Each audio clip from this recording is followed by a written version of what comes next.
தேவநாமத்துக்கு மகிமை உண்டாகட்டும். எல்லாரும் ஒரு வேத பகுதியை எடுத்துக்கொள்வோம். 1 கொரிந்தியர் புஸ்தகம் 13ஆம் அதிகாரம். அன்பு சகலத்தையும் தாங்கும், சகலத்தை சகிக்கும், சகலத்தையும் விசுவாசிக்கும். அப்படிதானே? அன்பு அன்பு அன்பு உனக்கு இல்லாவிட்டால் உனக்கு ஒரு பிரயோஜனமும் இல்லை. உனக்கு உண்டானதெல்லாம் வித்து நீ அன்னதானம் கொடுத்தாலும் அன்பு உனக்குள்ள இல்லைன்னா ஒன்றுமே இல்லை. இயேசு உயிர் தெழுந்த உடனே சீசர்கள் கடல்ல மீன் பிடித்துக்கிட்டு இருக்கிறாங்க. அங்கே போய் பேசுறாரு, பிள்ளைகளே சாப்பிட்றதுக்கு ஏதாச்சும் இருக்கா பிள்ளைகளே என்று சொல்லுகிறார். சாப்பிட்றதுக்கு ஏதாச்சும் இருக்கான்னு கேட்டா அவங்க சொல்லிட்டாங்க, ஒண்ணுமே இல்லை, ஒண்ணுமே. ராத்திரி முழுவதும் நாங்க பிரயாசப்பட்டோம், ஒன்றுமே அகப்படலை. இன்னைக்கு உங்களை கேட்டா நல்லா இருக்கீங்களா, பொருளாதாரத்தில் எப்படி இருக்கீங்க கேட்டா ஒண்ணுமே இல்லை. எத்தனை வருஷமானாலும் என்ன இல்லை, ஒண்ணுமே இல்லை, ஒண்ணுமே இல்லை, ஒண்ணுமே இல்லை. நான் வாயில வரக்கூடிய வார்த்தையெல்லாம் இல்லை இல்லை இல்லை. இருக்குன்னு சொல்லுங்க, அந்த வார்த்தை கர்த்தர் கனம் பண்ணுகிறார். அல்லேலூயா. இல்லை இல்லை என்று சொல்லி என்ன சொல்ல வேண்டாம், நம்ம ஆசீர்வாதத்துக்கு தடையா நம்ம இருக்க வேண்டாம். நாட்கள் இல்லை, நாட்கள் மிக மிக வேகமாய் ஓடிக்கணும். புத்தி சொல்றவங்களை நம்புங்க. உங்களை நயவசனப்பால் பேசுறவங்களை என்ன செய்யாதீங்க, நம்பாதீங்க. உங்களை கடிஞ்சுக்கிறவங்களை நம்புங்க. உங்களை கடிஞ்சு புத்தி சொல்றவங்களை நம்புங்க. அவர்கள் தான் உன் இறுதி வரைக்கும் கோட இருக்கிறவர்கள். அல்லேலூயா. எதையோ உங்களிடத்தில் வாங்கி கொள்வதற்கு, நன்மை பெற்றுக் கொள்வதற்கு முகஸ்துதி பண்ணுறவங்களை என்ன செய்ய வேண்டாம், நம்ப வேண்டாம். அதை எது உண்மையான கடிந்து கொள்ளுதல், எது உண்மையான போலித்தனமான கடிந்து கொள்ளுதல் என்று அறிந்து கொள்ளுகிற நிலைமையில இன்னைக்கு நாம இருக்கிறோமா என்றதான் இன்னைக்கு நம்ம செய்தி பார்க்க போறோம். அப்ப 13ஆம் அதிகாரம் என்றாலே அநேகம் அன்பு குறித்து தான் சொல்லியிருக்கு. ஏன் ஒரு அதிகாரத்தை கர்த்தர் கொடுத்திருக்கிறார் அன்புக்கென்று. அப்ப அந்த பேதுருகிட்ட ஆண்டவர் கேட்கும் போது, நீ என்னில் அன்பாய் இருக்கிறாயா? இன்னைக்கு உங்களை கேட்டா அவன் சொன்னா, பேதுரு என்ன சொன்ன தெரியுமா, ஆண்டவரே அது உங்களுக்கே தெரியும் என்றார். உங்களை பார்த்து ஆண்டவர் கேட்கிறாரு, என்னிடத்தில் நீ அன்பாய் இருக்கிறாயா என்று சொன்னால் நீங்கள் என்ன பதில் சொல்லுவீர்கள் என்று உங்களை கை தூக்க சொல்ல மாட்டேன். என்னென்ன சொல்லுவீங்கன்னு உங்களுக்கு தான் தெரியும். ஒருவேளை பேதுரு போல, ஆண்டவரே நான் அன்பாய் இருப்பதோ அல்லது உங்ககிட்ட வம்பாய் இருப்பதோ என்னவென்று அது உமக்கே தெரியும் என்று நீங்கள் சொல்லக்கூடும். ஆமாம் இல்லைங்களா? சரி, இப்ப ஒரு வார்த்தை நீங்க எடுங்க. ஸ்தோத்திரம். 11ஆம் வசனம் 11.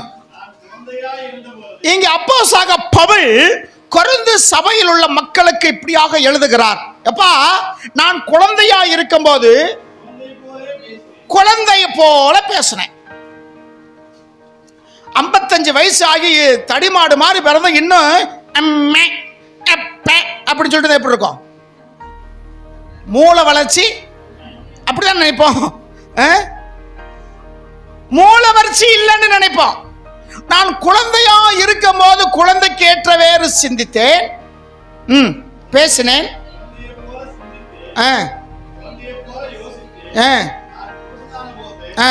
அப்ப நான் குழந்தையா இருக்கும் போது குழந்தைக்கு ஏற்றபடி பேசினேன், சிந்தித்தேன், யோசிச்சேன். இப்ப புருஷன் ஆயிட்டேன், அதாவது வளர்ந்துட்டேன். வளர்ந்த பிறகு அப்ப நான் என்ன செய்வேன், வாலிபனுக்கு ஏற்றவாறு பேசுவேன், வாலிபுக்கு ஏற்றவாறு யோசிப்பேன், வாலிபனுக்கு ஏற்றவாறு சிந்திப்பேன். குழந்தை தன்னை என்னை விட்டு என்ன செஞ்சிடும், போயிடும். அம்மா எப்ப இன்னைக்கு பாருங்க, அம்மா சொல்ல கூட கஷ்டப்பட்டு சுருக்குறான், அப்படியே அமுக்குறான் வார்த்தைய. மம்மின்னு சொல்லிட்டு மம், என்னது மம், டாடிக்கு டா, அவ்வளவுதான். போடா வாடா டா. என்ன செய்யுது, பேர்கள் அப்படி சுருக்கி. இன்னைக்கு எத்தனை பேர் முழு பேர் உங்களை வச்சு கூப்பிடுறாங்க? ஒரு சிலர் மட்டும்தான். பாக்கி என்ன ஆயிடுச்சு, பேரெல்லாம் சுருங்கிருச்சு. சுருங்கி அதை சுருக்கமா இது பண்ணுவாங்க. ஒருத்தர் சொன்னாரு, ஒருத்தர் குடிகாரன் குடிச்சிட்டு வந்தான். மனைவி சொல்லுது, ஏன் இப்படி குடிச்சு குடிச்சு குடும்பத்தை அநியாயம் பண்ணிக்கிட்டு இருக்க, குடும்பமே ஒரு நாள் கெட்டு போயிருச்சு, இந்த குடும்பத்தை காப்பாற்ற உன்னத்தை விட யார் இருக்காங்கன்னு சொல்லும்போது சொன்னா, நான் நாட்டை காப்பாத்திக்கிட்டு இருக்கேன், நீ வந்து குடும்பத்தை காப்பாத்துறன்னு சொல்றியா? நான் எதை காப்புறேன்? நாட்டை காப்பாத்துறேன். எப்படிடா நீ நாட்டை காப்பாத்துறன்னா, நம்ம நாட்டை காப்பாத்துறது யாரு? எல்லைகள் இருந்து, அதுக்கு பேர் சொல்லுவாங்க பார்டர். நம்ம பார்டர், இந்தியா பார்டர் அப்படி தானே? இந்தியா பார்டரில், நேபாளம் பார்டரில், சீனா பார்டரில் நம்ம ஆட்கள் செய்வாங்க. பார்டரில் இருந்து ராணுவம் காப்பாற்றுவது போல நாங்க பார்ல இருந்து நாட்டை காப்பாத்துறோம். எங்க இருந்தா? பார்ல இருந்து. எப்படி சொல்றான் பாருங்களேன். ஒரு ராணுவ அதிகாரிக்கும் ராணுவ அந்த சிப்பாய்க்கு இவனை எப்படி சொல்றான்? அவன் முழு இந்தியாவை காப்பாத்துறான். நான் பார்ல இருந்து நம்ம நாட்டை என்ன செய்யறேன்? காப்பாத்து. என்ன போய் குடிகாரன்னு சொல்றியே அப்படின்னா. என் அருமைக்குரியவர்களே, இன்னைக்கு கிறிஸ்துவுக்குள் நீங்கள் குழந்தைகளா இருந்தீர்கள், இப்பொழுது வளர்ந்து விட்டீர்கள். அல்லேலூயா. இப்ப குழந்தையா இருக்கிறது யாருன்னு நீங்க கேட்டா நான் பேர் சொல்லிடுவேன். இன்னொன்ன பேர் குழந்தையா இருக்கிறாங்க. ஏன்னா அவங்க இப்பதான் வந்திருக்காங்க. ஆண்டவர் இப்பதான் இருந்திருக்க. சரியா வரையா அவனுக்கு இன்னும் என்ன செய்யல, ஆண்டவரை பத்தி தெரியல. ஏதோ கொஞ்ச நாள் வந்துட்டு இருக்காங்க, ஏதோ ஒரு வித்தியாசத்தை கண்டு இருக்கிறாங்க. இயேசுவுக்கும் மற்ற தேவர்களுக்குள்ள வித்தியாசத்தை ஓரளவுக்கு பார்த்திருக்கிறாங்க. அதனால குழந்தைகளா இருக்காங்க. பழைய ஏற்பாட்டு ஒரு மனுஷன் வளர்ந்த பிறகும் தேவ சித்தத்தை புரிந்து கொள்ளாத மனிதனாய் இருந்தான். விளங்கணும். அல்லேலூயா. வளர்ந்த பிறகும் தேவ சித்தத்தை, தேவ சத்தத்தை புரிந்து கொள்ளாத மனிதனாய் இருந்தார். இன்னைக்கு நீங்கள் அப்படி இருக்கிறீர்களா? இப்ப நீங்க காரியங்கள் இருக்கா? இப்ப சின்ன குழந்தையா இருக்கும் போது அம்மாவின் சத்தம் குழந்தைக்கு தெரியுமா தெரியாதா? தெரியும். அம்மா சத்தம் கரெக்டா என்ன செய்வாங்க? கண்டுபிடிச்சிருவாங்க. ஒரு 3 மாசம் 4 மாசம் குழந்தை அம்மாவுடைய வாசனையை கண்டுபிடிச்சிடும். அம்மாவுடைய வாசனை. அழுத குழந்தைய தூக்கி வச்சுக்கிட்டாங்கன்னா அவங்க வேற எந்த ஆகாரம் கொடுக்க வேண்டாம், எடுத்து வச்சுக்கிட்டாலே அந்த என்ன செஞ்சு அழுக. ஏன்னா அம்மாவுடைய வாசனை. அதுக்கு அத முகம் தெரியாது, முகம் அடையாளம் தெரியாது, அம்மாவுடைய என்ன தெரியும்? வாசனை தெரியும். இன்னைக்கு ஆண்டவருடைய வாசனை நீங்கள் அறிந்திருக்கிறீர்களா? ஆண்டவருடைய வாசனை உங்களுக்கு தெரியுமா? அவர் உங்க பக்கத்திலேயே கடந்து போகிறார். அவரை உங்களால உணர முடிகிறதா? அவர் உங்க அருகிலே இருக்கிறார், உங்க குடும்பத்தில் ஒரு நபராய் இருக்கிறார். எத்தனை பேர் அவரை அறிந்திருக்கிறீங்க? ஒரு குழந்தை தன் தாயோடைய வாசனையை அடையாளம் கண்டுபிடிச்சு தன் அழுகையை நிறுத்துவது போல உங்க வீட்டில் இருக்கிற நம்ம தகப்பன் தாயுமா இருக்கிற இயேசுவை எத்தனை பேர் அடையாளம் கண்டு இருக்கிறீங்க? விளங்கணும். ஒரு அல்லேலூயா. 1 சாமுவேல் புஸ்தகம் 3ஆம் அதிகாரம் 4ஆம் வசனம் வாசிங்க. அப்பொழுது கர்த்தர் சாமுவேலை கூப்பிட்டார். அப்பொழுது கர்த்தர் சாமுவேலை கூப்பிட்டார். இந்த சாமுவேல் யார் என்று உங்களுக்கு தெரியும்.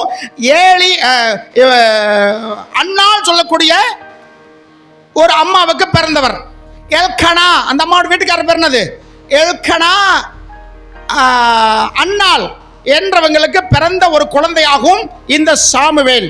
இந்த குழந்தை பிறப்பதற்கு முன்னாடி அந்த அம்மாவுடைய கண்ணீர், அந்த அம்மாவுடைய ஜெபம், அந்த அம்மா பட்ட அவமானம், அந்த அம்மாவுடைய நிந்தை எல்லாம் நீங்கள் அறிந்தவர்களே. இப்ப அன்னாளை குறித்து நம்ம பார்க்க போறது கிடையாது, சரிங்களா? ஏன்னா அவங்க எந்த ஊருக்காரங்க? ராமா சொல்லக்கூடிய அந்த ஊரிலிருந்து எருசலேமுக்கு என்ன செய்கிறாங்க? எருசலேமுக்கு என்ன செய்றாங்க? சீலோமுக்கு வர்றாங்க. ஏன்னா அந்த நாட்களில் ஆலயம் இல்லை, ஆசாரிப்பு கூடாரம் இருந்தது. அந்த கூடாரத்துக்கு வருஷத்துக்கு ஒரு முறை பலி செலுத்தும்படியாக வருவார்கள். இப்ப இந்த எல்கனாவுக்கு 2 மனைவிகள். அன்னாள் மூத்தவ, அவளுக்கு குழந்தை இல்லாததினால வேறொரு மனைவி கட்டினான். அவளுக்கு குழந்தை பிறந்தது. குழந்தை பிறந்த உடனே மூத்த தாரமாகிய அன்னாளை இந்த இளைய தாரமாக இருக்கிற இந்த அம்மா என்ன செய்தாங்க? அற்பமாய் நினைத்தாள். அற்பமா நினைத்தா, கேவலமா நினைத்தால், ஜாட வச்சு பேசினாள். பேசிருக்க மாட்டாங்களா? ஒரு ஆண்கள் கூட பெண்களை என்ன செய்ய மாட்டாங்க? மனசை வேதனைப்படுத்த மாட்டாங்க. ஒரு பெண்களை வேதனைப்படுத்துறது யார் தான்? பெண்கள் தான். என்ன சொல்லுவாங்க? பாம்பின் தடம் பாம்பு ஆரியம் சொன்னது போல பெண்கள் தான் பெண்களை கேவலப்படுத்துவாங்க, பெண்கள் தான் பெண்களை வேதனைப்படுத்துவாங்க, பெண்கள் தான் பெண்களுக்கு விரோதியாய் இருப்புவாங்க. நம்ம சபையில் அப்படி யாரும் இல்லாததுக்கு கர்த்தருக்கு ஸ்தோத்திரிக்கிறேன். அல்லேலூயா. உங்களை நான் சொல்லலை, உங்களை என்ன சொல்லலை. பேசாம போன வாரம் அங்கிட்டு போயிட்டாரு, இந்த வாரம் போயிருந்தா என்ன அப்படி நினைக்கிறீங்களா? ஸ்தோத்திரம். இப்ப எவ்வளவோ பேசிருப்பா. இப்ப இந்த அன்னாள் வேதனையோடு உள்ளத்துல பாரத்தோடு அவள் இருக்கிறா. ஆனா கணவன் பாசமா இருக்கிறா. என்னதான் கணவன் பாசமா இருந்தாலும் அங்க என்ன இல்லை, ஒரு குறை அவங்களுக்குள்ளாக இருந்து கொண்டே இருந்தது. வருகிறா, ஜெபம் பண்றா. அது ஏலி தாத்தா பார்க்கிறாரு, என்னம்மா இப்படியெல்லாம் ரொம்ப நேரம் நீ குடிச்சு வெறிச்சிக்கிட்டு இருக்கிற. சில வேளையில உங்களுடைய உள்ளத்தின் வேதனை கூட மற்றவங்க புரிந்து கொள்ளாதபடிக்கு அவன் நடிக்கிறான்னு சொல்லிட்டு கூட போயிடலாம். உங்க மனதில் இருக்கிற வேதனை அவங்களுக்கு என்ன செய்யாது, புரியாது. ஏன்னா அவங்க பெண்களா இருந்தால் எல்லாம் ஒரு உங்க உள்ளத்தை புரிந்து கொண்டவர்கள் இருந்தால் நீங்க சொல்ல வர கருத்தை புரிந்து கொள்வாங்க. ஒரு சிலர் அதை புரிந்து கொள்ளாத பட்சத்தில் எல்லாம் சும்மா சொல்லிட்டு போறான். நீங்க வேதனையோடு அவங்க கிட்ட சில காரியங்களை சொல்லியிருப்பீங்க, பகிர்ந்துகிட்டு இருப்பீங்க.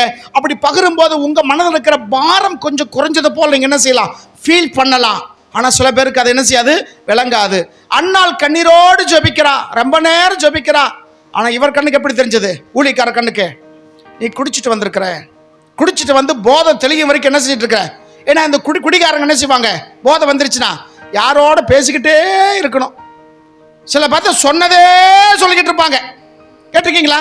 சொன்னதே சொல்லுவாங்க. நமக்கு கேட்டு கேட்டு என்ன செஞ்சிடும், சடிப்பாயிரும். யோ எத்தனை முறை இதையே சொல்றேன் அப்படின்னு கேட்பாங்க. அப்படி சொன்னாச்சும் மனசுல நிக்கும்ல. காலையில் இவன் மறந்துடுவான், ஆனா நீ என்ன செய்யக்கூடாது, மறக்க கூடாதுக்கா சொல்றதே சொல்றோம் அப்படிம்பாங்க. அது ஊழியக்காரன் கண்ணுக்கு தவறா தெரிஞ்சு அம்மா சொல்றாங்க, நான் மன கிளேசம் இல்ல ஸ்திரீ, என் நிலைமையெல்லாம் சொல்றான். அப்புறம் ஒரு ஜெபம் பண்ணி அனுப்புறாரு. அதுக்கப்புறம் அந்த அம்மா துக்கமுகமா இருக்கவில்லை, ஊருக்கு போயிட்டா, ராமாவுக்கு போயிட்டா. ஆனா அந்த வருஷத்திலேயே சாமுவேல் என்ன செய்யறான், பிறக்கிறான். இந்த அம்மா ஒரு பொருத்தனை பண்ணிட்டு போனாங்க. எனக்கு ஒரு ஆண் குழந்தை, ஏதோ ஒரு குழந்தை வேணும்னு கேட்கல, ஜெபத்துல ஒரு உறுதியான ஜெபம். எப்படி ஜெபிச்சா, எனக்கு ஒரு ஆண் குழந்தை வேணும், அது கொடுத்தீங்கன்னா பால் மறந்த பிறகு கொண்டு வந்து உங்களுக்கே கொடுத்துறேன். அல்லேலூயா. குழந்தை பால் மறந்துச்சுன்னா கொண்டு வந்து எங்க கொடுத்துறேன், ஆமா உங்ககிட்ட கொடுத்துறேன், உங்களுக்கு ஊழியம் செய்யப்படி கொடுத்துறேன். அப்ப இந்த அம்மா பொருத்தனை பண்ணினால், பண்ணினதை நிறைவேற்றினாள். சரிங்களா? இப்ப குழந்தை விட்டுட்டு போயிருச்சு. இந்த அம்மாவுடைய காரியம் நம்ம ஏற்கனவே பார்த்துருக்குறோம். அந்த அம்மாவை குறித்து ஆழமா நம்ம போக வேண்டாம். இப்ப இந்த சாமுவேல் குழந்தையா இருக்கிறான். பால் மறந்த குழந்தை விட்டுட்டு போயிருச்சு. பால் மறக்கிறதுக்கு எத்தனை நாள் ஆகும் ஒரு குழந்தை? 7 வருஷமா, 1 வருஷமா? நான்லாம் கேள்விப்பட்டிருக்கேன், 5 வயசு பையன் வரைக்கும் பால் குடிச்சவங்களாம் இருக்காங்களாமா. ஸ்கூலுக்கு போயிட்டு பால் குடிப்பான் அம்மா கிட்ட. அப்படிலாம் சில இருக்கிறதாக அந்த நாட்களில் கேட்டிருக்கிறோம். எங்கள் பாட்டி சொன்னதை, எங்கள் அம்மா சொன்னதெல்லாம் கேள்விப்பட்டிருக்கோம். இப்போ இருக்கவங்க 1 வருஷமா? உண்மையாக சொல்லுங்க. 1.5 வருஷம். நான் எனக்கு கேள்வி 6 மாசத்துல நிறுத்திடுவாங்க கேள்விப்பட்டேன். 6 மாசத்துல குழந்தைக்கு என்ன கொடுத்துறாங்க, என்ன செஞ்சுறாங்க, மரத்தை வெட்டுறாங்க. ஏன்னா அவங்க சொல்றது, ரொம்ப நாள் பிள்ளைக்கு அந்த பால் கொடுத்தா அழகு போயிருமாமா. மூதேவி, அதுக்கு நீ பால் கொடுத்தாதான் உனக்கு அழகே.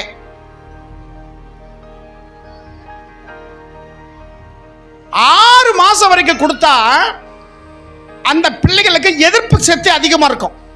குறைஞ்சது என்ன செய்யணும், வைட்டமின் 6 மாதம் வரைக்கும். கேன்சர் வராது, பெரிய பெரிய வியாதிகள் என்ன செய்யாது.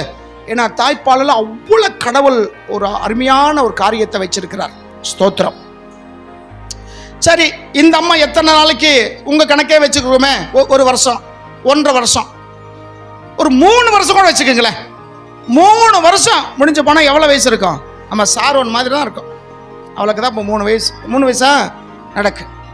இந்த பையனை கொண்டு போய் ஒரு கோயிலை விட்டுட்டு போனா அந்த குழந்தைக்கு ஏதாவது தெரியுமா? அங்க இருக்கிற பாசம் வயசானவர் உட்காந்து இடத்த விட்டு நினைச்ச முடியாது, எந்திரிக்க முடியாது. அவருக்கு 2 பசங்க இருந்தாங்க. அவங்க தான் இந்த பையனை வளர்த்தது. அவங்க 2 பேர் ரொம்ப நல்லவங்களா? இல்ல, அவங்க ரொம்ப எப்படிப்பட்டவங்க? கடவுள் பயமில்லாதவங்க, துர்க்காரியங்களை செய்து கொண்டிருந்தான். இந்த பிள்ளைய எவ்வளவு வேலை வாங்கியிருப்பாங்க. அடிச்சிருப்பாங்க. இப்படிதானே? வீட்டில் கூட படுக்காம எங்கே தான் படுத்துக்கிட்டு இருந்தாரு? ஆசாரிப்பு கூடாரத்தில் தான் சாமுவேல் படுத்திருந்தார். சரி, இப்ப அந்த சாமுவேலோடு ஆண்டவர் பேசுறார். அல்லேலூயா. தாய் கைவிட்டு விட்டா, வளர்ந்த இடத்துல இருக்கிறவர்களும் வளர்க்க வேண்டியவர்களும் சரியில்லாதவர்கள். இப்படிப்பட்ட நிலைமையில சாமுவேலுக்கு ஒரே ஒரு கதி எதுதான்? ஆண்டவர் தான். அம்மா வருவாங்க, எப்பப்பெல்லாம் வருவாங்க தெரியுமா? பார்க்க நினைச்ச உடனே வரமாட்டாங்க. ரொம்ப பக்கம் 13 கிலோமீட்டர் தான், மைல் 13 மைல். ராமாவுக்கு சீலோவுக்கு எத்தனை தூரம்? 13 மைல் கல்கள் தான். இங்கிருந்து நம்ம உடம்புல கொஞ்சம் தள்ளி இருக்க வச்சுக்கோங்களேன், இவ்வளவுதான். இல்லை பழனி இந்த நம்ம நெய்க்கார பெட்டி இந்த அளவுல வச்சுக்கோங்களேன், 13 மைல். ரொம்ப நாள் குழந்தை இல்லாம குழந்தை பிறந்தா, அந்த குழந்தைய விட்டுட்டு வந்தா உங்க மனசு எவ்வளவு பாடுபடும்? எப்பெல்லாம் நினைச்சுமோ அப்பெல்லாம் என்ன செய்வான்? போக மாட்டோமா? ஒரு நம்மளை பார்த்தா ஓடி வந்துருவான், மறைஞ்சது கூட பார்க்க மாட்டோமா? ஆனா இந்த அம்மா வருவா. எப்போ வருவா? வருஷத்துக்கு ஒரு நாள். நல்ல பாசக்கார அப்பம்மா இல்லை? இந்த அண்ணால தான் ரொம்ப பேர் பெருமையா பேசுவாங்க. இந்த அம்மாவை குறித்து தான் ரொம்ப பெருமையா, அண்ணால் பொறுத்துணை பண்ணினால் நிறைவேற்றினால். அது உண்மைதான், நான் இல்லைன்னு சொல்ல வரல. ஆனால் இன்னொரு பக்கம் இருக்க, வரும்போது சின்ன சட்டை என்ன செய்வாளாம்? தச்சிட்டு வருவாளாம். ஏன்னா அதுக்கு சாமுவேலுக்கு பிறகு 4 குழந்தை பிறந்தது அந்த அம்மாவுக்கு. விளங்குதுங்களா? சரி, இப்ப இந்த சாமுவேல் படுத்திருக்கும் போது ஆண்டவர் சத்தமிட்டு கூப்பிடுகிறார். வாசிங்கம்மா இப்ப அந்த வசனம், 3ஆம் வசனம். சாமுவேலை கூப்பிட்டார். இதுக்கு முன்னாடி இந்த சத்தம் சாமுவேல் கேட்டது இல்லை. இதுக்கு முன்னாடி என்ன செய்யல? சாமுவேல் சத்தத்தை கேட்டது கிடையாது. இப்ப புதுசாக ஒரு சத்தம் வருது, சாமுவேலே என்று கூப்பிடுகிற சத்தம். வாசிங்க அடுத்து. அதற்கவன் இதோ இருக்கிறேன் என்று சொல்லி 7 இடத்துல போகிறான். சரிங்களா? ஏன்னா அங்க இவங்க 2 பேர் தவிர யாருமே கிடையாது. ஆண்டவருடைய சத்தமும் இவன் இதுக்கு முன்னாடி கேட்டதில்லை. இவன் குழந்தையா இருந்தபடினால அந்த சத்தம் தேவ சத்தம் என்று கண்டுபிடிக்க முடியாமல் என்ன செய்கிறான்? ஓடி 7 கிட்ட போகிறான். என் அருமைக்குரியவர்களே, அது குழந்தை பருவம். அது என்ன பருவம்? குழந்தை. கடவுள் உங்களை செய்த நன்மையெல்லாம் வாங்கிக்கிட்டு உங்களுடைய மேன்மையெல்லாம் வேறொரு பக்கம் போனதே ஒரு காலம். அது எப்படிப்பட்டது? குழந்தை பருவம். தேவன் உங்களுக்கு செய்த நன்மைகளை அதுக்கு மாறாக கடவுளுக்கு நாம நன்றி சொல்லுவதை விட்டுவிட்டு வேறொரு காரியத்துக்கு போகிறோமே, அதுக்கு பேர் என்னது? குழந்தை தன்மை. ஏன்னா இவன் நினைச்சான், இந்த கூடாரத்தில் நம்ம 2 பேர் தவிர யாருமே கிடையாது, நான் கூப்பிடல. அப்போ ஒரு சத்தம் கூப்பிடுறாங்க. யார் கூப்பிட்டுருக்கணும்? தாத்தா தான் கூப்பிட்டுருக்கணும். ஓடி போறான். சரிங்களா? ஓடி போயிட்டான். அங்க போனவொடனே அவன் சொன்னா, எனக்கு கூப்பிட்டீங்களா அப்படின்னு. இல்லை, நான் உன்னை கூப்பிடலப்பா, போய் என்ன செஞ்சுக்கோ, படுத்துக்கோ. மறுபடியும் கூப்பிட்டார். மறுபடியும் என்ன செய்யறாரு? சாமுவேலை கூப்பிடுறார். மறுபடியும் எந்திரிச்சு அங்க தான் போறான், 7 இடத்துல போறான். ஐயா நீங்க கூப்பிட்டீங்களா? ஏன்னா இந்த பெருசுகளுக்கு தூக்கம் வர்றதே பெரிய விஷயம். இந்த வயசானவங்களுக்கு தூக்கம் வராது. அதுமாரி வந்தா ஒரே சொல்லுவாங்கல்ல, ஒரே தூக்கம். அந்த தூக்கத்தை கூட கலைச்சி விட்டுட்டாங்க. அதுக்கப்புறம் என்ன தூக்கமே வரல சொல்றாங்க இல்லையா? இப்ப அவர் அப்படியே கொஞ்சம் அப்படியே தூங்குற நேரம் இவன் மறுபடியும் ஓடி போறான். தாத்தா என்ன கூப்பிட்டீங்களா? தூக்கம் கலைஞ்சிருச்சு. இல்லப்பா நான் கூப்பிடலப்பா, போய் தூங்குடா. ஏண்டா என்ன இப்படி படுத்துற, போய் படுறா அப்படின்னு சொல்லி அனுப்பிட்டார். மறுபடியும் படுத்தான். மறுபடியும் என்ன செய்யறாரு? ஆண்டவர் என்ன செய்யறாரு? சாமுவேல் கூப்பிட்டார். மறுபடியும் ஓடுறான். 3 வயசு. அவர் சொன்னாரு, இன்னமேல தூங்கி என்ன செய்யறதுப்பா, எனக்கு தூக்கம் இன்னைக்கு அவ்வளவுதான். அப்பதான் எழுச்சான், புரிஞ்சுக்கிட்டான், இது நான் கூப்பிடல. அப்ப ஏதோ ஒரு சத்தம் வருதுன்னா ஆண்டவர் தவிர வேற கூப்பிடுறதுக்கு வாய்ப்பு இல்லை. இனிமேல் சாமுவேல அப்படி சத்தம் உனக்கு வந்துச்சுன்னா கத்தாவே சொல்லும், அடியேன் கேட்கிறேன்னு சொல்லுப்பான்னார். இவருக்கு அது தெரியாது. இந்த குழந்தைக்கு தேவ சத்தம் கேட்காததினால தெரியல. அவர் என்ன செய்யறாரு? ஓடி வந்து படுத்துக்கிறார். இப்ப மறுபடியும் என்ன செய்யறாரு? கூப்பிடும் போது 7 என்ன சொல்ல இது பண்ணாரு? என்ன சொன்னாரு? இனிமே சத்தம் வந்தா எப்படி கேட்கணும் சொன்ன பதில் சொல்ல சொன்னாரு. சொல்லும் கேட்க. ஆனா இவன் என்ன சொன்னா பாருங்க, அந்த வசனம் பாருங்க. முன்னாடி போல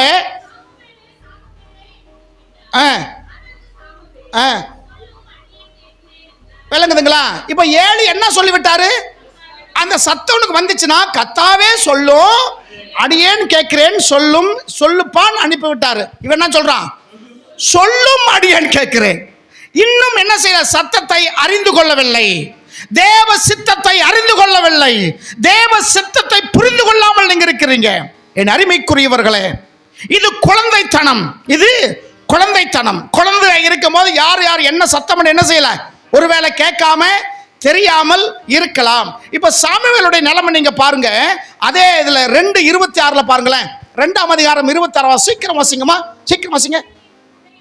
ஏமா, சாமுவேல் என்ற பிள்ளையாண்டானோ பெரியவனாக வளர்ந்து கர்த்தருக்கும் மனுஷனுக்கும் பிரியமா நடந்து கொண்டான். விளங்கணும். அல்லேலூயா. இப்ப வளர்ந்துட்டான். பிள்ளையா இருக்கும் போது மாத்திரம் அல்ல, இப்ப வளர்ந்துட்டான். இப்ப இவன் என்ன செய்யறான்? தேவ சத்தத்தை மட்டும் இவன் அறிந்து கொள்ளாதவனாக இருக்கல, 7 சத்தம் கூட இவனுக்கு தெரியல. பக்கத்தை கைப்பிடி சொல்லுங்க, ஆண்டவர் சத்தம் உங்களுக்கு தெரியாம இருந்தாலும் பரவாயில்ல, பிசாசு சத்தம் கூட உங்களுக்கு தெரிய மாட்டேங்குது. 2 ஒண்ணு போலவே இருக்கு. சரி, சாமுவேல் இந்த அளவத்தில் இருக்கும்போது தேவ சத்தம் கேட்காததினாலே இவனுக்கு அந்த சத்தம் யாருடைய சத்தம் என்று தெரியாம இருக்கலாம். 7 சத்தம் தெரிஞ்சிருக்குமா? தெரிஞ்சிருக்காதா? தெரிஞ்சிருக்கு. ஏன்னா அங்கதானே வளர்றான், அவனோட தானே பேசிக்கிட்டு இருக்கிறான் பொழுதுன்னைக்கு. அவனோட அவனு வயசானவங்க இருமுனா கூட கண்டுபிடிச்சிருவோமே இது யார் இருமல் என்று சொல்லி. சில அம்மாமார்கள் வீட்டு பக்கத்தில் வரும்போது வீட்டுக்குள்ள கொரட்ட சத்தம் கேட்டா கூட கரெக்டாக கண்டுபிடிச்சோம், புருஷன் கொரட்ட சத்தம் தான் கண்டுபிடிக்க தாய்மார்கள் இருக்கிறாங்க. வண்டி சத்தத்தை கேட்ட தாய்மார்கள் கண்டுபிடிக்கிறவங்க இல்லையா இருக்காங்கல்ல. வீதியில் 1000 வண்டி போகும், வீட்டுக்குள்ள டிவி பார்த்து ரொம்ப சீரியஸா சீரியல் பார்த்துக்கிட்டு இருப்பாங்க. அந்த ஒரு அக்கறையான நேரத்தை கூட வண்டி பார்த்து சத்தம் கேட்டு கண்டுபிடிச்சிருவாங்க. உங்க அப்பா வர்றாரா, உங்க அப்பா என்ன செய்யறாரு, வர்றாரு. மகன் கேப்ப, எப்படிமா உங்க அப்பா மாதிரி எவன் வண்டி ஓட்டுவான்? சும்மா வர்ற ஆக்சிலேட்டர் என்ன செய்வான், முறுக்கிக்கிட்டே வருவான். அந்த வண்டி சத்தத்தை கேட்டு அடையாளம் கண்டுபிடிக்கிற அம்மாமார்கள் உண்டு. ஐயாமார்களும் அப்படி நிறைய பேர் என்ன செய்யலாம், சின்ன சின்ன காரியங்களை உங்க மனைவிகளுடைய சத்தத்தை நீங்க என்ன செஞ்சிருக்கலாம், அறிந்திருக்கலாம். இந்த சாமுவேல் 7 தேவனுடைய சத்தத்தை முன்னாடி கேட்காதனால அது புரியாம இருக்கலாம். 7 சத்தத்தையும் அவனுக்கு புரியல. 7 சத்தமா புரியல. யோவான் 10 பார்க்கிறோம், என் ஆடுகள் என் சத்தம் அறிந்திருக்கிறது. என் சத்தம் என்னவென்று தெரியும் என் ஜனங்களுக்கு. உங்கள் நேசிக்கிறவங்க யாரு, உங்கள் நயவசனப்பாய் பேசுறவங்க யார் என்று இன்னும் நீங்கள் அறிந்து கொள்ளாம இருக்கிறீங்களா? சாமுவேல் குழந்தையா இருக்கும் போதே குழந்தைத்தனம். ஆனா சாமுவேல் 2த்தையும் அவனுக்கு புரியல. தேவ சத்தமும் தெரியல, மனசு சத்தமும் தெரியல. நீங்க விசுவாசி ஆகி இத்தனை நாட்கள் ஆகி தேவனுடைய சித்தத்தையும் உங்களுக்கு தெரியல, மனசனுடைய சித்தத்தையும் தெரியாம இருக்கிறீங்க.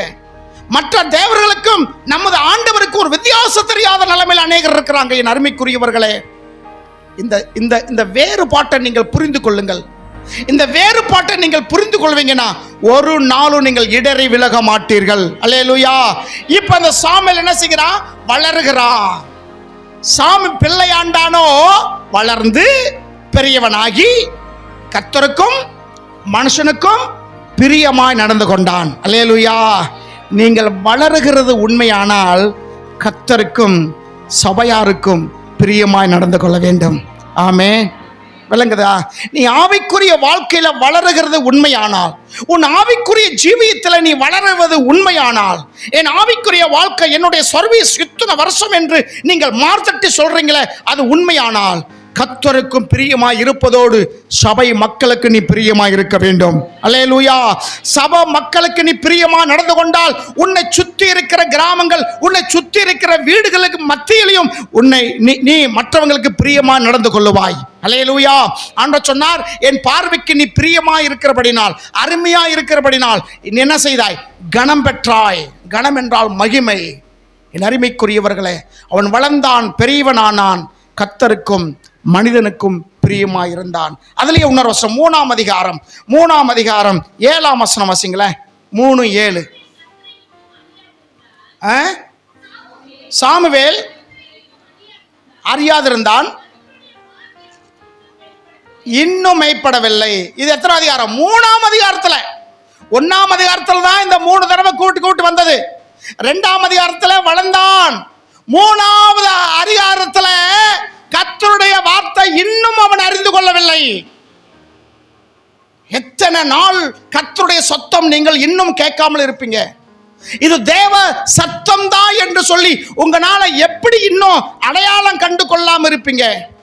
அப்படி அடையாளம் கண்டு கொள்ளாம இருந்தால் ஒரு நாள் வரும், தேவ எக்கால சத்தம் வரும். அந்த சத்தத்தை கேட்கிறவர்கள் மாத்திரமே நித்திய ஜீவனுக்குள்ளாக பிரவேசிப்பார்கள். அல்லேலூயா. இது எக்கால சத்தம் இல்லை, இது சங்கு சத்தம். அப்படி இருந்தீங்கன்னா என்ன ஆயிரும்? கைவிடப்பட்ட நிலைமையில காணப்படுவோம், நித்தியத்துக்கு வந்து சேர முடியாது. அருமைக்குரியவர்களே, அவன் நினைச்சுதான் வளர்ந்தான், கர்த்தரை இன்னும் அவன் என்ன செய்யல? அறியவில்லை. கர்த்தரோட சத்தம் இன்னும் அவனால தெளிவா என்ன செய்ய முடியல? கேட்க முடியாத பரிதாபத்துக்குரிய மனுஷனாய் காணப்பட்டான். அப்ப இவன் வளர்ந்தாலும் குழந்தைத்தனமாவே இருக்கிறான். அதான் அர்த்தம். அப்போ பவுல் என்ன சொன்னாரு? நான் குழந்தையா இருக்கும்போது குழந்தை கேட்டவாறு நடந்தேனா? வாசிங்க. பேசினேன், சிந்தித்தேன், யோசிச்சேன். 3 பாயிண்ட். பேசினேன், சிந்தித்தேன், யோசிச்சேன், பார்த்தேன், ரசித்தேன். அப்படியா? 3 காரியங்கள் வருது பார்க்கிறோம். குழந்தைக்கு ஏற்றவாறு பேச்சு. இப்ப ஜோசுவா சில வேளை போன் வாங்கிட்டு பேசுறான், என்ன பேசுறது புரியல, என்ன பேசுறான்னு தெரியல, ஆனா பேசிக்கிட்டே இருக்கான். சாரோன் பேசுறா, என்ன பேசுறான்னு தெரியல, ஆனா அந்த வார்த்தை கேட்கறதுக்கு எப்படி இருக்கு? இனிமையா இருக்கு, ஆனா அர்த்தம் விளங்கி கொள்ளாது. அர்த்தம் அதுல இல்ல. நீங்களும் அப்படி இருந்தீங்கன்னா அவங்களுக்கு நமக்கு என்னால ஒரு வித்தியாசமும் இல்லை. இப்ப வாலிபன் ஆயிட்டோம், ஓட்டு போடுற மெச்சூரிட்டி வந்துருச்சு, குடும்ப ஸ்திரீ ஆயிட்டோம், குடும்ப ஸ்திரீனார ஆகட்டும். என்ன செய்யணும்? அந்த நேரத்தில் எவ்வளவு வளர்ச்சியோ அது கர்த்தர் உங்ககிட்ட எதிர்பார்க்கிறார். உங்ககிட்ட என்ன செய்யறாரு? எதிர்பார்க்கிறார். 9:45 வந்து பாட்டு பாடுறீங்க வாங்கடான்னா 10:30 வர்றது என்ன அர்த்தம்? இன்னும் சொல்லுவாங்க, சில அம்மா சொல்லிருக்காங்க, இன்னும் சின்ன பிள்ளையாவே இருக்கிறான் அப்படின்னா சின்ன டவுசர் போட்டு அனுப்புவனே, ஒரு பனியன் போட்டு. அந்த சின்ன பிள்ளைகளுக்கு போடுவாங்களே இந்த இது மாதிரி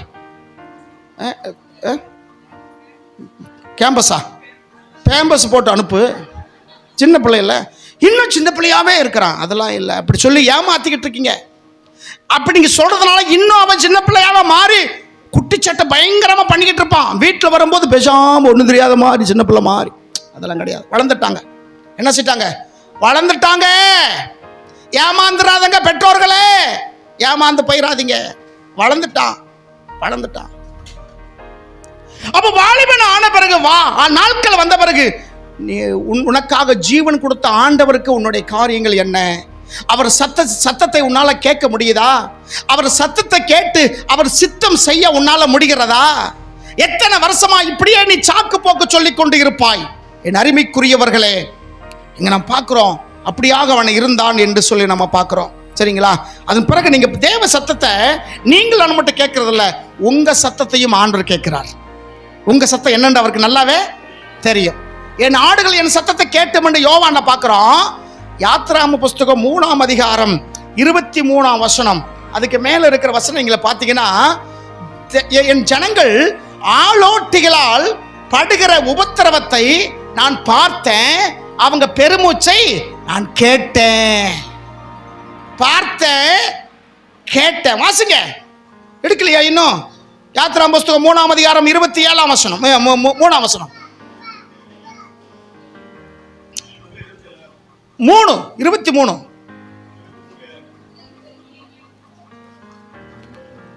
தேங்க்யூ ஜீசஸ், அல்லேலூயா. அந்த 24பா, 2:24.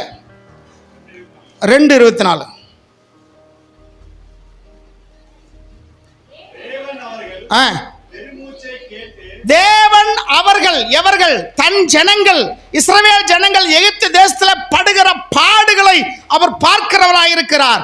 அன்னைக்கு அவருடைய பாடுகளை பார்த்த தேவன் உங்க பாடுகளையும் கர்த்தர் பார்த்து கொண்டிருக்கிறார். அல்லேலூயா.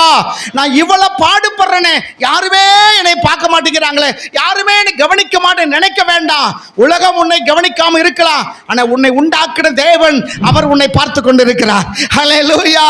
உன் உபத்திரம் என்னவென்று அவருக்கு தெரியும், உன் நெருக்கம் என்னவென்று அவருக்கு தெரியும். நீ படுகிற வியாகுலம், மன ரீதியில படுகிற வேதனையை கர்த்தர் அறிந்தவராய் இருக்கிறார். என் அருமைக்குரியவர்களே, இங்க அப்படியாக சொல்லுங்க, தேவன் அவர்கள் பெருமூச்சை கேட்டு ஆபிரகாமோடும் ஈசாக்கோடும் யாக்கோபோடும் உடன்படிக்கையை நினைவு கூர்ந்தார். அல்லேலூயா. பெருமூச்சை கேட்டார். தேவ சந்நிதியில் 23ஆம் வசனத்தில் நீங்க பாத்தீங்க, 23 பாருங்க. சில காலம் சென்ற பின்பு தவித்து, அடிமைத்தனத்தினால் தவிப்பு. இன்னைக்கு ஒவ்வொரு மனிதனும் ஒவ்வொரு விதத்துல தவித்து கொண்டு இருக்கிறீங்க. வெளியே பார்க்கறதுக்கு நல்ல வெள்ளையும் சொல்லையுமா இருக்கிறீங்க, ஆனா உன் தனிப்பட்ட வாழ்க்கையில, உன் அந்தரங்க வாழ்க்கையில ஏதோ ஒரு இனம் புரியாத ஒரு கஷ்டம், ஒரு தவிப்பு உங்களுக்குள்ளாக இருக்கிறது. எத்தனை பேர் நம்புறீங்க? அல்லேலூயா. ஒரு தவிப்பு. உங்க தவிப்பு என்னவென்று கடவுளுக்கு தெரியும். உங்க தவிப்பு என்னவென்று உங்க கூட இருக்கிறவங்களுக்கு தெரியாம இருக்கலாம். உங்களுடைய தவிப்பு உங்களுடைய பிள்ளைகளுக்கு ஒருவேளை தெரியாம இருக்கலாம். உங்க தவிப்புகளை கர்த்தர் பார்த்து கொண்டிருக்கிறார். ஸ்தோத்திரம். தவித்ததை முறையிட்டு கொண்டிருந்தார்கள். முறையிடுகிற சத்தம். என்ன சத்தம்? முறையிடுற சத்தம் எங்க போச்சான்? ஆண்டவர் கேட்டார். சுருக்கமான ஆண்டவர் கேட்டார்.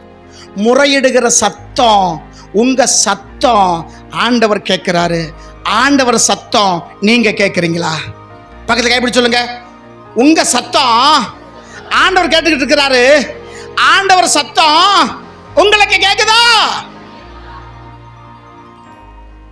அன்னைக்கு நாள் ஆண்டவர் சத்தம் கேட்கிற மாதிரி இருந்துச்சு. ஆண்டவருடைய சத்தம் ஏதோ தோட்டத்தில் கேட்ட உடனே 2 பேரும் என்ன செய்தாங்க? ஒளிஞ்சுக்கிட்டாங்க. இன்னைக்கு ரொம்ப பேர் அப்படிதான் ஒளிஞ்சுக்கிட்டு இருக்காங்க. ஆண்டவர் சத்தம் கேட்ட உடனே என்ன செய்யறாங்க? ஒளிஞ்சுக்கிறாங்க. வீடு சந்திப்புக்கு சில வேளை நாங்கள் போவோம். வீடு சந்திப்பு ஊழி ஆரம்பிச்ச புதுசுல வீட்டுக்குள்ளே இருந்துக்கிட்டு இல்லைன்னு சொல்லுவாங்க. சில வேளையில என்ன செய்வாங்க? இந்த சந்தில இருந்து அந்த சந்தில் இருந்து போயிடுவாங்க. ஒளிந்து கொள்ளுகிற காரியம். ஆனால் தேவன் முன் குறிச்சிருந்தால், நீ சூரச்செடியில் ஒளிஞ்சாலும் சரி, மரத்தில் மேலே உக்காந்தாலும் சரி, நீ அரளி செடிக்குள்ள உட்கார்ந்தாலும் சரி, எங்க இருந்தாலும் அவர் பார்வைக்கு நம்ம தப்பவே முடியாது. தேவன் முறையிட்டு சத்தத்தை அவர் கேட்டார். அவர் சத்தத்தை நாம் கேட்கிறோமா? ஏதோ இது பர்டிகுலராக ஒவ்வொருத்தரும் ஒரு இண்டிவிஜுவல் மனிதனுக்கு மட்டும் வருதல்ல. நீங்கள் வாசிங்க ஓசியா புஸ்தகம், ஓசியா புஸ்தகம் 6ஆம் அதிகாரம் 9ஆம் வசனம். சீக்கிரம் 2 வசனங்கள் மட்டும் சொல்லி முடிச்சிடுறேன். ஓசியா 6:9 சீக்கிரமா எடுத்துவங்க வாசி. அம்மா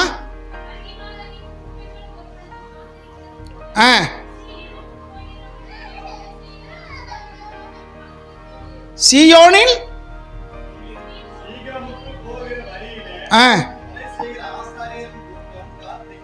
6:9 மீகா மீகா மீகா மீகா 6:9 கர்த்தருடைய சத்தம் நகரத்தை நோக்கி கூப்பிடுறது. அல்லேலூயா. இது யாரும் தப்பிக்கவே முடியாது. கர்த்தருடைய சத்தம் நகரத்தை நோக்கி கூப்பிடுது. நீங்க இருக்கிற ஊரை நோக்கி கூப்பிட்டுக்கிட்டு இருக்கு. நீங்க இருக்கிற நகரத்தை நோக்கி கூப்பிட்டு கொண்டு இருக்கு. கர்த்தருடைய சத்தம் நகரங்கள்ல இன்னைக்கு என்ன செய்யுது? துணிச்சு கொண்டு இருக்கிறது. அது இது பொதுவா சொல்லுகிறது. ஒவ்வொரு மனுஷனுக்கா சொல்லுகிறாரு. நீதிமொழிகள் புஸ்தகம், நீதிமொழிகள் 8ஆம் அதிகாரம் 4ஆம் வசனம். நீதிமொழிகள் 8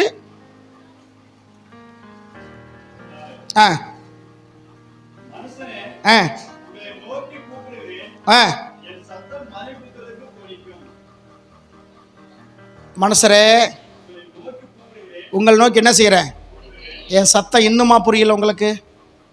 என் சத்தம் இன்னுமா புரியல?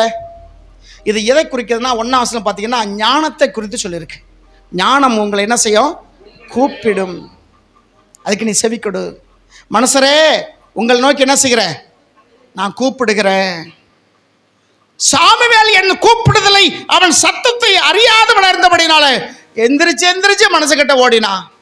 இன்னைக்கு எத்தனையோ ஒரு ஆண்டவர் உங்களை கூப்பிட்டு கொண்டிருக்கிறார், உங்களை மேன்மைப்படுத்திருக்கிறார், ஆசீர்வதித்திருக்கிறார். நீங்கள் எந்திரிச்சு எந்திரிச்சு எங்கே போயிடுறீங்க? ஆமாம், நீயும் தூங்காமல் தூங்குறவனையும் விடாமல் போய் அங்கே போய் இது பண்ணிக்கிட்டு இருக்கிற. அவர் மறுபடியும் நல்ல ஆலோசனை சொன்னார், அதுபடி நீ கேட்கறதில்ல. கத்தாவே சொல்லும் அடியன்னு கேட்குறேன்னா அதில் கட் பண்ணிட்டு சொல்லும் அடியன்னு கேட்குறேன். எவ்வளோ இடக்கு பார்த்தீங்களா?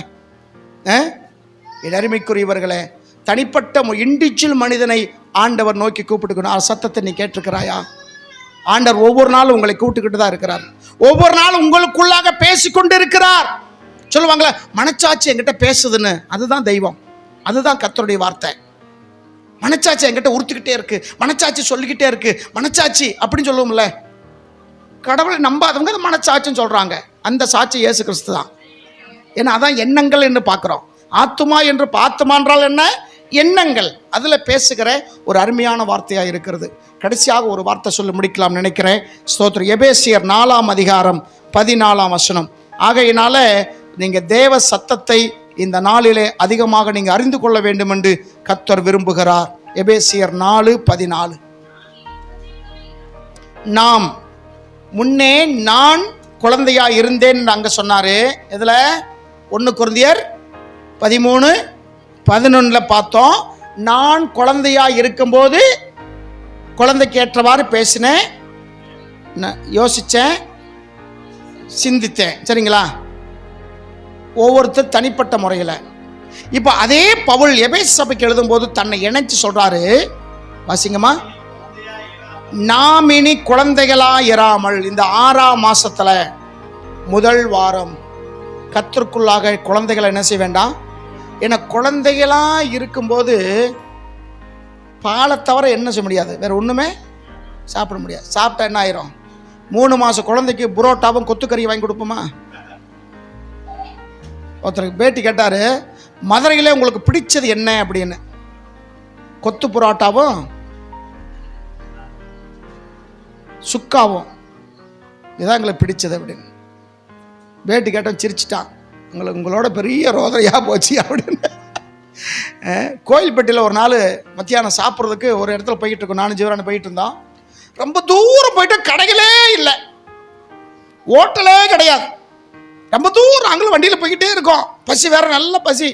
போகிறோம், ஒரு ஹோட்டல். அப்புறம் சொன்னேன், நம்ம மதுரையிலலாம் எத்தனை ஹோட்டல், தடிக்க விழுந்தா இதுதான் ஹோட்டலும். இந்த ஊரில் இவ்வளோ தூரம் வந்துட்டோம், ஒரு ஹோட்டலும் இல்லை அப்படின்னு. அருமைக்குரியவர்களே, நீ குழந்தை அல்ல, நீ வளர்ந்து விட்டாய். ஆண்டுக்குள்ள என்ன செஞ்சிட்ட? வளர்ந்துட்ட. வளர்ந்தா என்ன செய்யணும்? மனிதனுடைய சூதும் வாதும் புரிந்து கொள்ளணும். உன்னை வஞ்சகமா நடத்துகிறவர்கள் யாரு? உன்னை கடிந்து புத்தி சொல்றவங்க யாரு? கடிந்து சொல்றவங்க நித்தியத்துக்கு கொண்டு வந்துருவாங்க. முகஸ்துதி பண்றவங்க, அவன் உன்னை ஆதாயத்திற்காக என்ன செய்வான்? சில காரியத்துக்காக உன்னை வளைத்து கொள்ளுவான். இங்க பவுல் அருமையா சொல்றாரு, நாம் இனி குழந்தைகளா இராமல் மனுஷனுடைய சூதும் வஞ்சகத்திற்கு ஏதுவான தந்திரமுள்ள போதகம்.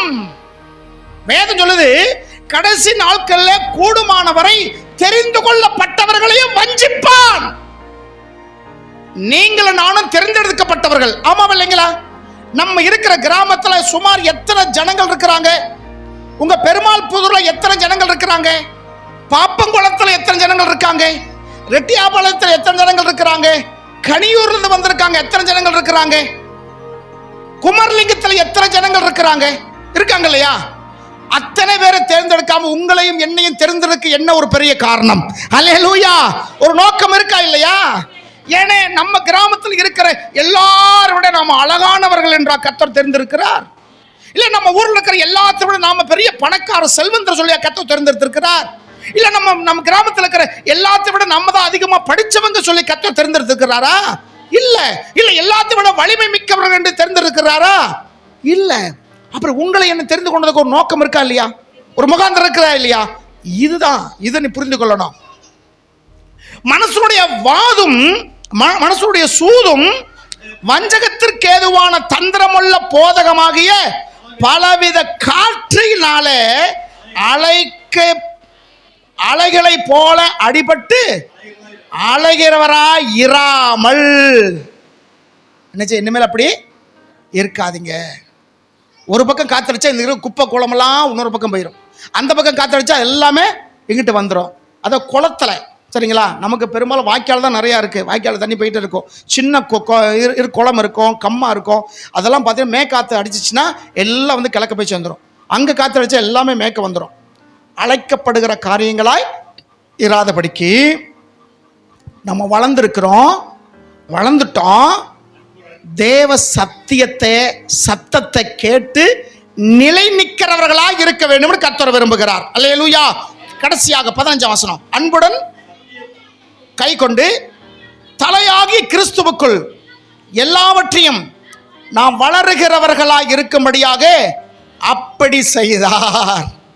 அப்போ நம்ம என்ன செய்யணும்? எல்லாவற்றையும் வளரணுமாமா. என்ன செய்யணுமா? எல்லாவற்றையும் வளரணும். போன வெள்ளிக்கிழமை அந்த 3 காரியங்கள் பார்த்தோம். வளருவான், செழிப்பான், அப்ப என்னது? செழிப்பான், வளருவான், பெருகுவான், நிலைத்திருப்பான். வளரணும், செழிக்கணும், கர்த்தருடைய ஆலயத்தில் நிலைச்சிருக்கணும். நீங்கள் கீழே வேர் பற்றி மேலே படரும்படி கர்த்தர் செய்கிறாரு, விரும்புகிறார். அதனால் நம்ம எல்லாவற்றையும் என்ன செய்யணும்? வளருகிறவர்களாக இருக்கணும். இன்னும் சும்மா சின்ன பிள்ளை மாதிரி சொன்னதே சொல்லிக்கிட்டு என்ன செய்ய வேண்டாம், காலங்கள் ஓட்ட வேண்டாம். சபைக்கு நீங்கள் ஸ்தோத்திரம் உபயோகமாக பிரயோஜனமாக இருங்க. நீங்கள் சபையை எந்த அளவுக்கு நேசிக்கிறீங்களோ உங்கள் குடும்பம் உங்கள் பொருளாதாரத்தை கர்த்தர் அந்த அளவுக்கு நேசிப்பார். அது பெருகிக்கொண்டே போகும். அல்லேலூயா. ஆனால் உங்கள் நிமித்தம் உங்களுடைய குடும்பங்கள் ஆசீர்வாதமாக இருக்கும். உங்கள் நிமித்தம் உங்களுடைய கணவன்மார்கள் செய்கிற வேலைகள் ஆசீர்வாதமாக இருக்கும். உங்கள் நிமித்தம் உங்கள் பெற்றோர்கள் செய்யக்கூடிய வருமான தொழில் ஆசீர்வாதமாக இருக்கும். அதுக்கு நீங்கள் தான் வாய்க்கால், நீங்கள் தான் அதுக்கு என்ன செய்றீங்க? உபகரணமாக இருக்கிறீங்க. ஆகையினால சாமுவேல் தேவ சத்தத்தையும் அவனுக்கு தெரியல, மனுஷ சத்தமும் தெரியல. அப்படி நாம் இராதபடிக்கு தேவ சத்தத்தை நாம் புரிந்து கொள்ளுவோம். பலவிதமான உபதேசம் தேவனை விட்டு பிரிக்கிற உபதேசம் நிறைய வந்துருச்சு. இன்னைக்கு தடி எடுத்தவன் தண்டல்காரன் ஆயிட்டான், பைபிள் எடுத்தவெல்லாம் ஊழியக்காரன் ஆயிட்டான். அந்த மனிதனுடைய சூதும் வஞ்சனத்தையும் நீங்க புரிந்து கொள்வதற்கு நீங்க வேதத்துல வளர்ந்தீங்கன்னா ஒரு நாள் நீங்கள் இடறி போக மாட்டீங்க. வரக்கூடிய நாட்களை இப்படிப்பட்ட அனுபவத்தில் கடந்து வருவோம். தேவன் நம்மளை ஆசீர்வதிப்பார்.